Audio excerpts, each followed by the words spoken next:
Bom dia com Cristo Jesus. Prezados, nessa manhã eu quero dar uma explicação sobre a Igreja de Jesus. A primeira palavra igreja que tem nas Escrituras Sagradas é Mateus capítulo 16, versículo 18. Quando Jesus fez pergunta aos seus apóstolos: o que é que vocês dizem? Aliás, ouvem o povo falar aí fora que eu sou. E uns disse, um dos profetas, Isaías, Jeremias, Malaquias e João Batista. E vocês dizem que eu sou quem? O apóstolo Pedro levantou e disse, tu és o Cristo, Filho do Deus vivo. Jesus respondeu, bem-aventurado és tu, Simão Barjonas, que não revelou o corpo, a carne nem o sangue, mas meu Pai que está nos céus. Também eu te digo a ti, tu és chamado Pedro, e sobre essa pedra, e sobre esta pedra, sobre essa verdade que você falou aí, que sou eu, essa pedra aqui, edificarei a minha igreja, e as portas do inferno não prevalecerão contra ela. Quer dizer, a igreja não tem... O diabo não tem poder de acabar com a igreja. Então, essa igreja saiu de Jerusalém, no ano 33, ela foi edificada, 50 dias depois da morte de Jesus, no primeiro dia de Pentecoste, aquela festa tradicional das colheitas em Israel, não tem nada a ver com o Espírito Santo. O Espírito Santo desceu ali naquele dia, porque a cidade estava completa de pessoas de todos os países que existiam habitado no mundo todo, que eram ao todos aproximadamente 40 a 45 países, que o restante não era descoberto ainda. E aí ele fundou a sua igreja ali, naquele dia de Pentecostes, quando eles estavam reunidos naquela casa, aguardando que do alto fosse revestido do poder, como Jesus tinha advertido a eles, não se ausentem de Jerusalém antes de serem revestidos do poder. Até ali foi edificada a igreja. Então, o que é a igreja? A igreja, irmãos, a palavra grega faz eclésia, lugar que as pessoas reúnem. Tem 3 pessoas reunidas, é uma igreja. 10, 20, 30, 100, 200, de 3 em diante. 2 em diante, 3 em diante é uma igreja. Jesus disse claramente que onde estiver 2 ou 3 reunidos em meu nome, ali estará eu no meio deles. Então, prezados, no comecinho logo da formação da igreja, principalmente em Corintos, que era uma primeira igreja dos gentios, foi Corintos, e era muito trabalhoso, deu muito trabalho a formar aquela igreja. O apóstolo Paulo teve muito trabalho, muitas questões para resolver. Chegando aqui no capítulo 1 de 1 Coríntios, 1 verso 10, diz assim, rogo-vos, porém, irmãos, pelo nome de nosso Senhor Jesus Cristo, que digais todos uma mesma coisa e que não haja entre vós dissensões, antes sejais unidos em um mesmo sentido e em um mesmo parecer. Aí como é que é? Porque aí explicou sobre uma divisão que queriam fazer. Uns, como disse aqui, porque a respeito de vós, irmãos meus, me foi comunicado pelos da família de Cloé, que há contenda entre vós. Quero dizer com isto que cada um de vós diz, eu sou de Paulo, eu sou de Apolo, eu sou de Cefas e eu sou de Cristo. Está Cristo dividido? Foi Paulo crucificado por vós? Ou fostes vós batizados em nome de Paulo? Dou graças a Deus que a nenhum de vós eu batizei, senão a Crispo e a Gaio, para que ninguém diga que foi batizado em meu nome. Então, prezados, a igreja é um corpo, é um organismo vivo. Nós hoje somos considerados templo e morada do Espírito Santo, como diz claramente aqui no próprio 1 Coríntios 3:15. Se a obra de alguém se queimar, sofrerá detrimento, mas o tal será salvo, todavia, como pelo fogo, passar pelo fogo. Falando da fundação da igreja. Não sabeis vós que sois templo de Deus e que o Espírito de Deus habita em vós?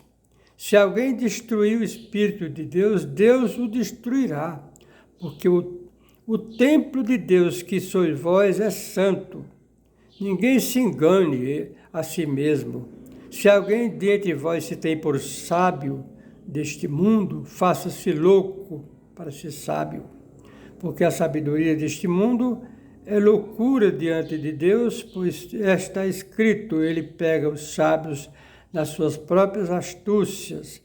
Então, quando ele chega aqui, no capítulo 6, aí ele vai fazer uma exortação aqui sobre, novamente, o templo de Deus. Templo, veja o templo que Deus habita. E ele faz uma comparação com a prostituta. Por exemplo, um homem pratica um adultério, ele pecou contra o seu próprio corpo. E diz aqui, sobre os manjares, que não tem valor nenhum, comeu jamais. Ora, Deus que também ressuscitou ao Senhor, nos ressuscitará a nós pelo seu poder. Não sabeis vós que o vosso corpo são membros de Cristo? Tomarei, pois, os membros de Cristo e faloei o membro de uma meretriz? Não, por certo. Ou não sabeis que os que se ajuntam com uma meretriz faz-se um corpo com ela? É o mesmo corpo. Porque serão, disse, dois uma só carne. Mas os que se ajuntam com o Senhor Jesus é um mesmo Espírito. Fugir da prostituição. Todo pecado que o homem comete é fora do corpo, mas o que se prostitui peca contra o seu próprio corpo.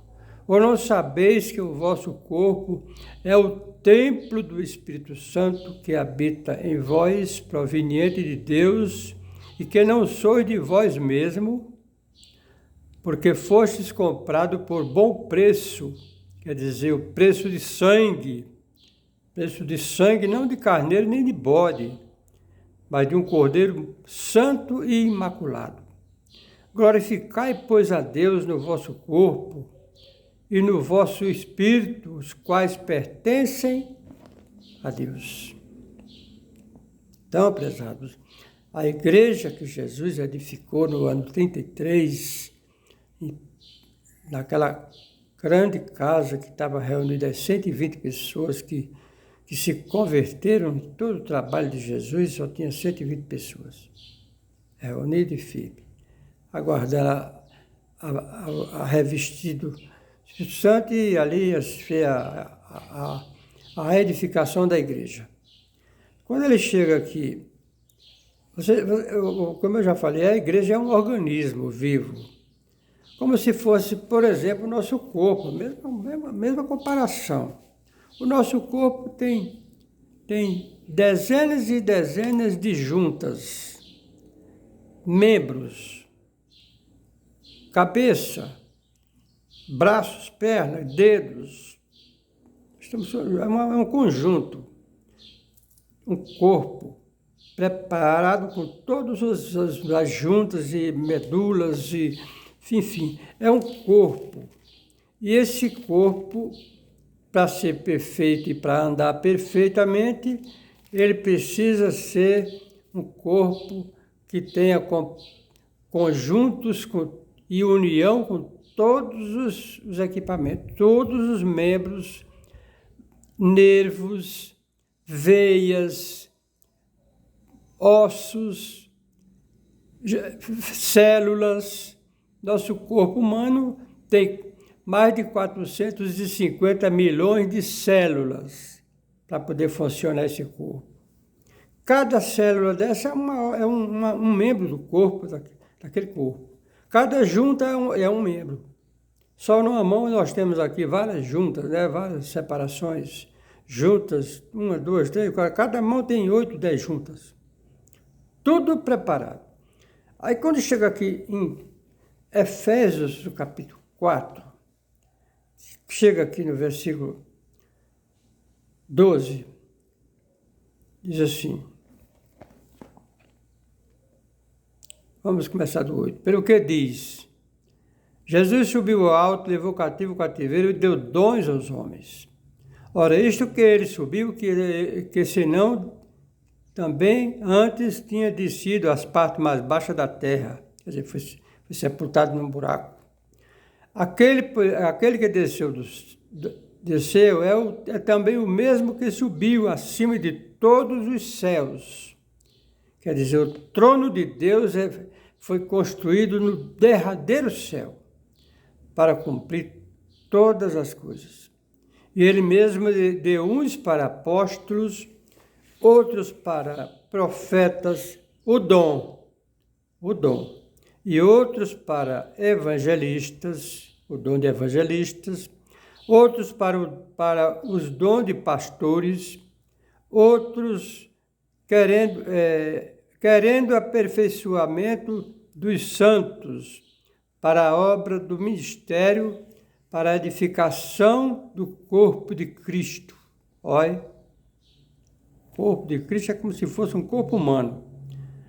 Até que todos cheguemos à unidade da fé e ao conhecimento do Filho de Deus, a varão perfeito, à medida da estatura completa de Cristo. Aleluia. Para que não sejamos mais meninos inconstantes, levados em roda por todo vento de doutrinas, por engano dos homens que com astúcia enganam fraudulosamente. Antes, segundo a verdade, em caridade. E aí continua falando. Mas ele fala também mais para trás um pouco, vamos voltar um pouco, o princípio, né, o capítulo, aqui no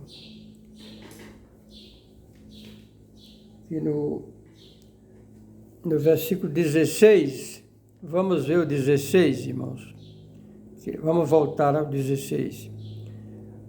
Como diz aqui, antes, segundo a verdade, em caridade, cresçamos em tudo naquele que é a cabeça, Cristo, do qual todo o corpo bem ajustado e ligado pelo auxílio de todas as juntas, segundo a justa operação de cada parte, faz o aumento do corpo para sua edificação em amor.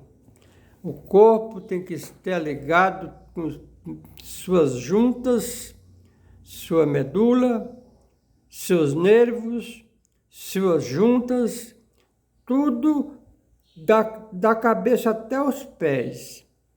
Mas no topo da cabeça está o cérebro, que é quem faz nós sentir o cheiro, sentir fome, sentir desejo de viajar, dirigir nós nos endereços, para onde é que nós vamos, ele é quem vai guiando. O cérebro é como se fosse um GPS. Então, esse é quem guia o corpo. E quem é o cérebro da Igreja de Jesus? O cérebro do corpo de Jesus, quem é? É Jesus o cérebro. Tá vendo, irmão? Nós estamos todos ligados lá. Tá, todos ligados lá. Como se fosse um satélite que os homens colocaram lá em cima para indicar tudo que aqui na Terra. Para movimentar a internet, rádio, difusão e outras coisas.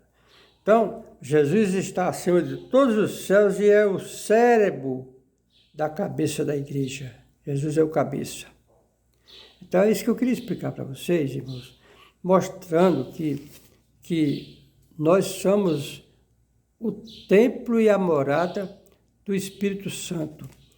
Em Atos capítulo 7, 47, antes de Estevão ser apedrejado, que foi naquele mesmo dia, quando ele disputava com os fariseus, saduceus, essênios e libertinos, herodianos, tudo cercavam ele, esse grupo de religião cercava ele, e ele discutia com esse povo com uma sabedoria muito imensa, profunda. Ninguém resistia a Estevão. E ele chegou lá no versículo 47, ele disse, ele ia falando gradativamente, quando chegou ali, ele disse: Salomão lhe edificou casa, mas o Senhor não habita em templo feito por mãos de homens, como disse o profeta. O céu é o meu trono e a terra é o estrado dos meus pés. Que casa me edificareis? E qual é o lugar do meu repouso aqui na terra?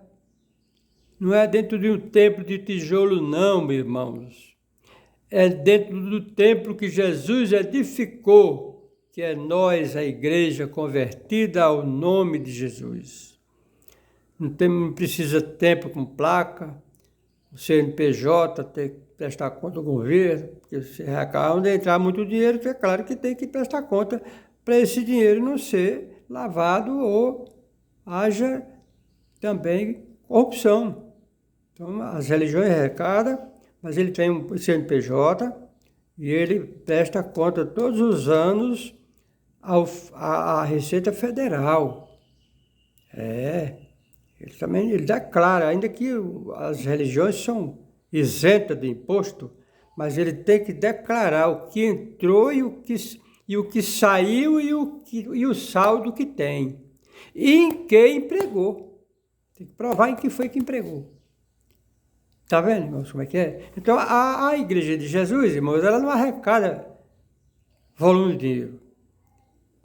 A Igreja de Jesus, eu faço parte da Igreja de Jesus, tenho uns 7 anos, mas eu passei minha vida toda em religião. Só em uma eu passei 40 anos. E sofri muitas consequências.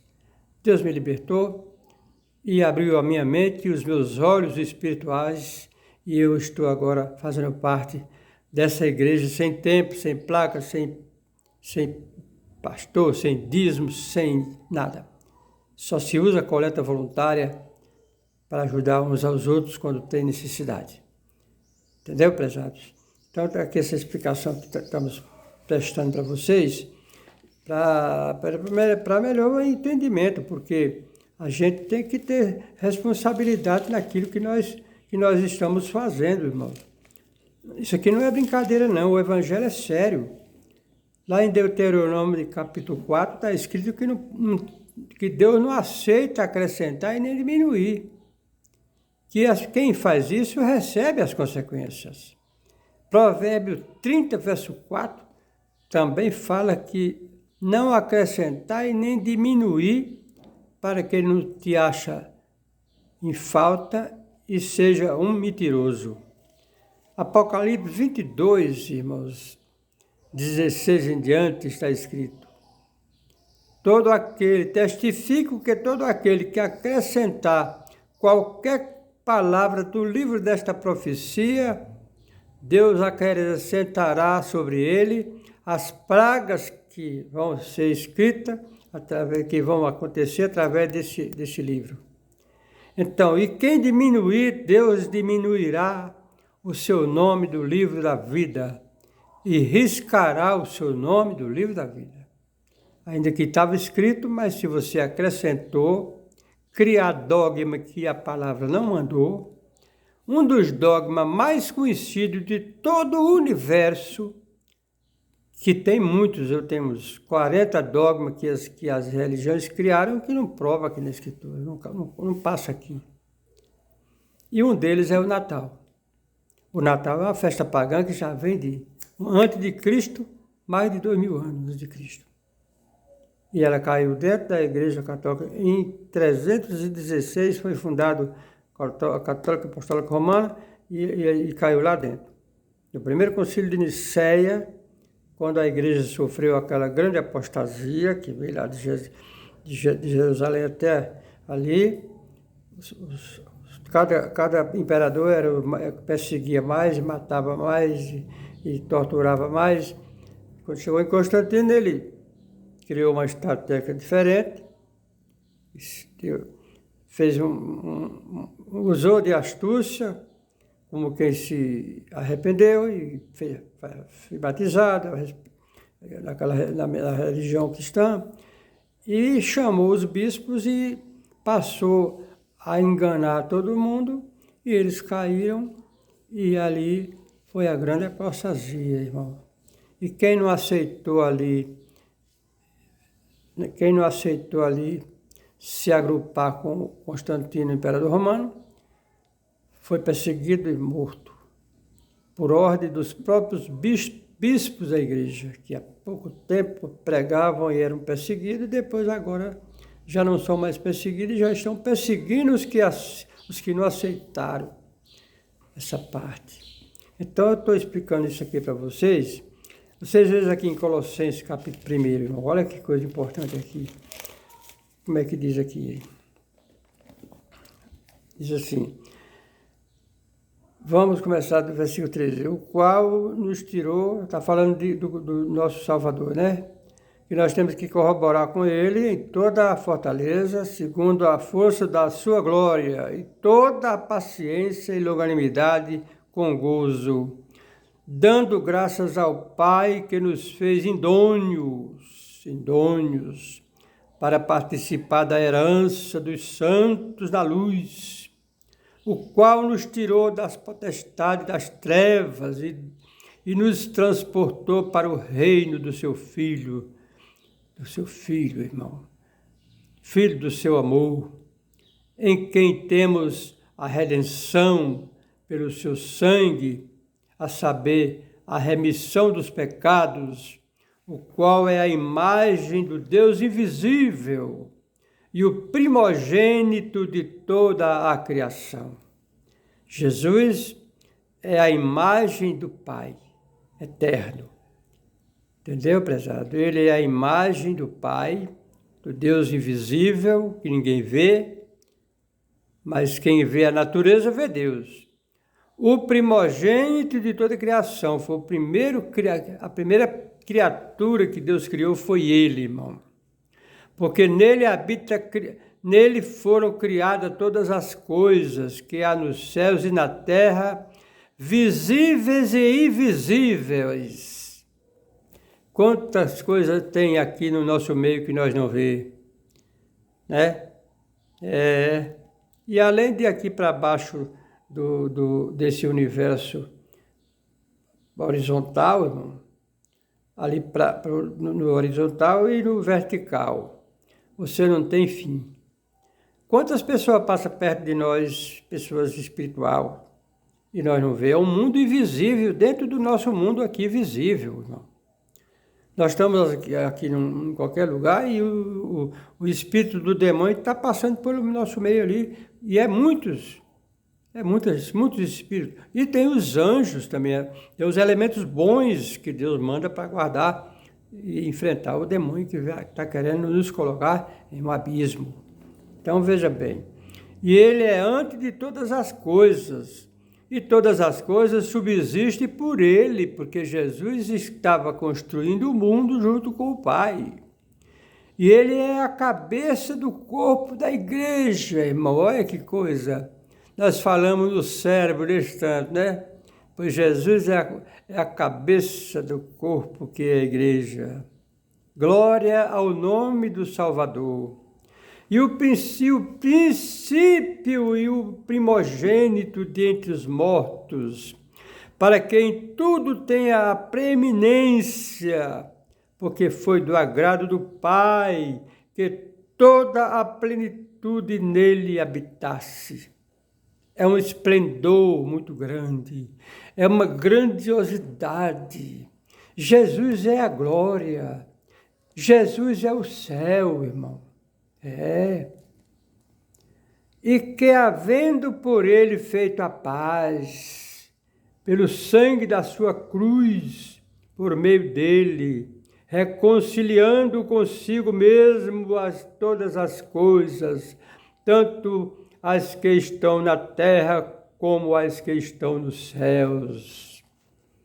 no céu também tinha alguma demanda, tinha algum desencontro de anjos poderosos. Anjos que eram, segundo a hierarquia que tem lá, anjos mais poderosos do que outros. E esses anjos estavam também usando de astúcia, porque são também sujeitos à tentação. Olha aqui, olha que foi o fundamento, né? E Jesus foi quem consertou tudo, colocou tudo nos seus lugares. Prendeu o dragão e você agora, de hoje a Deus, você vai fazer assim. Só que ele está preso de uma maneira que ele não parou de tentar. Ele vai ser preso no dia do arrebatamento. Da igreja ele fica preso por 1000 anos. Então vamos em diante. A vós também que no outro tempo ereis estranhos e inimigos no entendimento pelas vossas obras más. Agora, contudo, vós reconciliou no corpo da sua carne pela morte, para perante ele vos apresentar santos, irrepreensíveis e inculpável.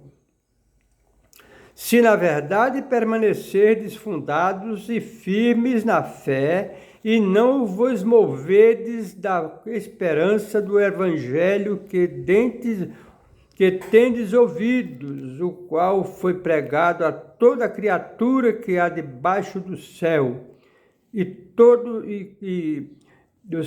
do qual eu, Paulo, estou feito ministro. Glória a Deus. Então é maravilha, irmão. Regozijo no que padeço, no versículo 24. Regozijo-me agora no que padeço por vós, na minha carne, cumpro o resto das aflições de Cristo pelo seu corpo, que é a igreja. Olha, mais uma vez aqui, pelo seu corpo, que é a igreja, do qual eu estou feito ministro segundo a dispensação de Deus, que me foi concedida para convosco, para cumprir a palavra de Deus. O mistério que esteve oculto desde todos os séculos e em todas as gerações, e que agora foi manifesto aos seus santos.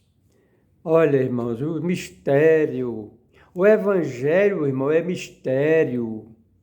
Não é para qualquer pessoa entender, sair mostrando.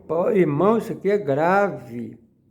Ao qual Deus que faz conhecer quais são as riquezas da glória deste mistério, olha, deste mistério, entre os gentios, que é Cristo em vós, esperança da glória, a quem anunciamos, admoestando a todo homem, ensinando a todo homem em toda a sabedoria, para que apresentemos todos os homens perfeitos em Jesus Cristo.